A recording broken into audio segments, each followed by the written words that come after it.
Madam ఏంటి ఇంకా రాలేదు? వస్తారు చూడు, ఇవాళ మేడం రాగానే థ్యాంక్స్ చెప్తారు. అంత కనికార్యం ఏం చేసావేంటి? వెయిట్ అండ్ సీ, చూస్తావు కదా.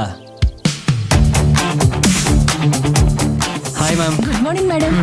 మ్యామ్, తిరుపతిలో దర్శనం. బాలు మేడం వచ్చారు, గెట్ రెడీ. మేడం వస్తే థ్యాంక్స్ చెప్తారు అది ఇది అన్నావు, కనీసం ఆవిడ నిన్ను కేర్ కూడా చేయలేదు. కంగారు ఎందుకు, ఇప్పుడే కదా వచ్చారు, చెప్తారు ఆగు. Feel clear. హీరోయిన్ గారిని రమ్మనండి.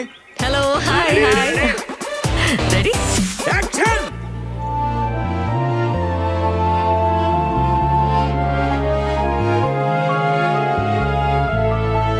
Excellent, super, cut.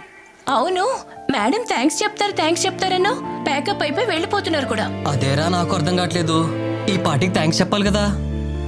ఇంతకీ మ్యాటర్ ఏంటి? మేడం నిన్న తిరుపతి వెళ్ళారు తెలుసు కదా. తెలుసు, ఇన్స్టాగ్రామ్ లో పోస్ట్ చూసాను. అదే నిన్న తన ఫోన్ పోయిందని వేరే నెంబర్ నుంచి వాట్సాప్ లో నాతో చాట్ చేసి వీడియో కాల్ లో 10,000 అడిగారు. ఏంటి, మేడం నిన్ను 10,000 అడిగారా? వీడియో కాల్ లో మాట్లాడుతూ నా కార్డ్స్ అని బ్లాక్ అయ్యాయి, నేను ఇలా తిరుపతిలో స్టక్ అయ్యాను, అర్జెంట్ గా నాకు 10,000 కావాలంటే ట్రాన్స్ఫర్ చేశాను తన అకౌంట్ కి. అదేదో మేడం ని డైరెక్ట్ గా అడగొచ్చు కదా. అదే తిరుపతి ప్రసాదంతో పాటు థ్యాంక్స్ కూడా ఎక్స్పెక్ట్ చేస్తున్నాను నేను. Madam good evening. Madam good evening. ఏంటి సుధీర్ ఇన్నిసార్లు విష్ చేస్తున్నావు? డబ్బు కావాలా? అప్పా, మీరిచ్చే అప్పు కోసం కాదు మేడం, నేను ఇచ్చిన డబ్బులు తిరిగి వెనక్కిస్తారని ఎదురు చూస్తున్నాను. నువ్వు నాకు అప్పిచ్చావా? మీరే కదా మేడం వీడియో కాల్ చేసి మరి 10,000 అడిగారు. మీ కార్డ్స్ బ్లాక్ అయ్యాయని. కావాలంటే చూడండి, నా ట్రాన్సాక్షన్ కూడా చూపిస్తాను, మీ నెంబర్కి చేసింది. ఓ అర్థమైంది, నీకు సైబర్ స్కామ్ జరిగింది. సైబర్ స్కామా?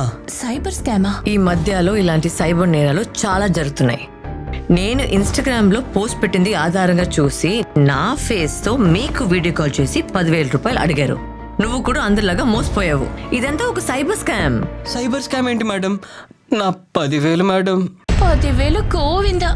ఈ రోజుల్లో ఏఐ డీప్ ఫేక్ టెక్నాలజీతో మీకు తెలిసిన వ్యక్తి ఫోటోతో కాల్ చేసి వీడియో కాల్ చేసి వారి గొంతులో మాట్లాడి మిమ్మల్ని డబ్బులు అడిగితే అది నమ్మకండి, డబ్బులు పంపించకండి, మోసపోకండి. Telecom regulatory authority of India TRAI నుండి కాల్ వస్తుందని మీకు చెప్పిన నమ్మకండి.